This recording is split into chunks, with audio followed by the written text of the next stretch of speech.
Bienvenue dans Lingua Wire français A1. Aujourd'hui, nous avons deux histoires, une sur un chef d'orchestre en Italie et une autre sur un sauvetage en mer en France. Suivez-nous pour pratiquer chaque jour avec le dernier épisode.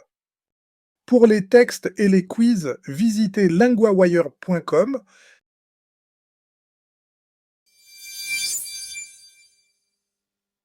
Pour parler de musique et d'Italie, j'ai avec moi Claire, la correspondante de Lingua Wire pour la culture. Bonjour Claire. Bonjour Louis, merci de m'avoir invité. Claire, que s'est-il passé avec cette chef d'orchestre à Venise? La chef d'orchestre Béatrice Venezi devait commencer son travail à l'opéra La Fenice. Mais elle a perdu son travail avant de commencer. Pourquoi a-t-elle perdu son travail?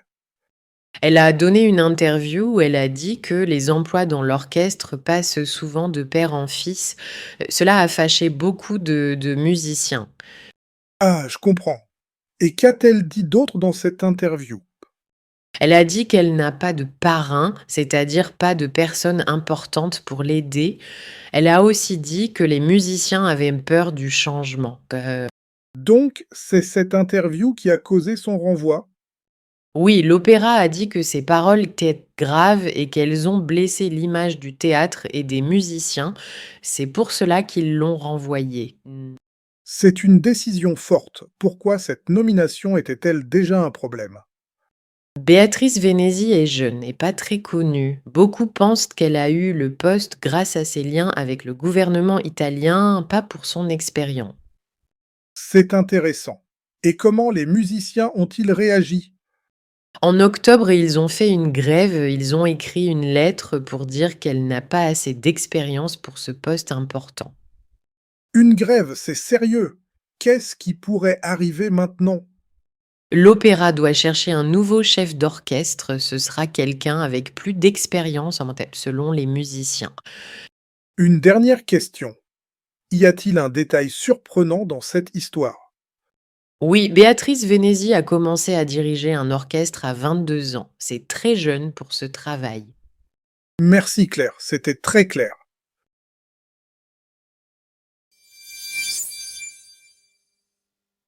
Pour notre deuxième histoire, j'accueille Hugo, notre correspondant pour les événements en France. Bonjour Hugo. Bonjour Louis, content d'être ici. Hugo, que s'est-il passé avec la mer et les migrants en France? Un bateau avec 106 personnes a eu un problème en traversant la Manche. Le bateau est tombé en panne. Que s'est-il passé après la panne? La garde côtière française est venue les aider. Ils ont mis les personnes sur un bateau de secours et les ont amenées à Calais. C'est beaucoup de personnes. Y a-t-il eu d'autres sauvetages?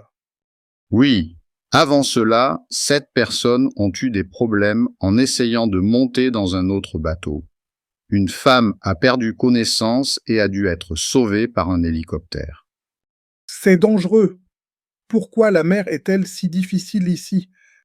La Manche est une mer très occupée. Il y a beaucoup de bateaux, des vents forts, des courants rapides et des bancs de sable. L'eau est aussi très froide en hiver. Je comprends mieux. Et que fait le gouvernement pour arrêter ces traversées? Le 23 avril, la France et le Royaume-Uni ont signé un accord de 3 ans. Ce plan coûte 662 millions de livres. Il veut empêcher les migrants de traverser la Manche en petits bateaux. C'est un grand budget. Que prévoit cet accord? Il prévoit d'envoyer des policiers entraînés aux plages françaises pour arrêter les migrants. Le plan veut aussi renvoyer les migrants dans leur pays ou dans d'autres pays européens. Qu'est-ce qui pourrait arriver avec cet accord? Le nombre de migrants qui traversent la Manche pourrait diminuer, mais la mer reste dangereuse et les gens essaieront toujours de traverser. Un dernier détail intéressant. Oui, le gouvernement va dépenser 501 millions de livres pour plus de contrôle sur les plages. C'est presque tout le budget pour ce travail. Merci Hugo, c'est très clair.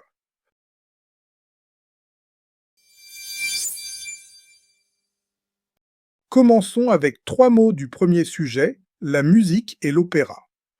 Le premier mot est orchestre. Un orchestre, c'est un groupe de musiciens qui jouent ensemble. Dans notre histoire, l'orchestre travaille à l'opéra La Fenice. Exemple. J'écoute un orchestre jouer du violon. Le deuxième mot est directeur. Un directeur est une personne qui dirige un groupe ou un travail. Ici, Béatrice Vénézy devait être la directrice de musique. Exemple. Le directeur de l'école parle aux élèves. Le troisième mot est grève. Une grève est quand les travailleurs arrêtent de travailler pour montrer qu'ils sont en colère. Dans l'histoire, les musiciens ont fait une grève contre la nomination de Béatrice. Exemple. Les employés font une grève pour demander plus d'argent.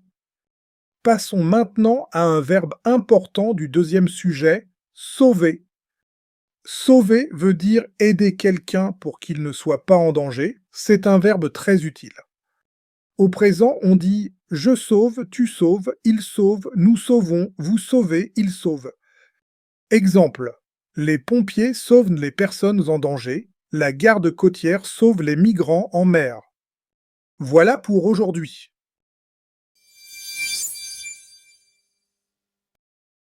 Suis LinguaWire pour recevoir le nouvel épisode chaque jour et construire une habitude quotidienne d'apprentissage.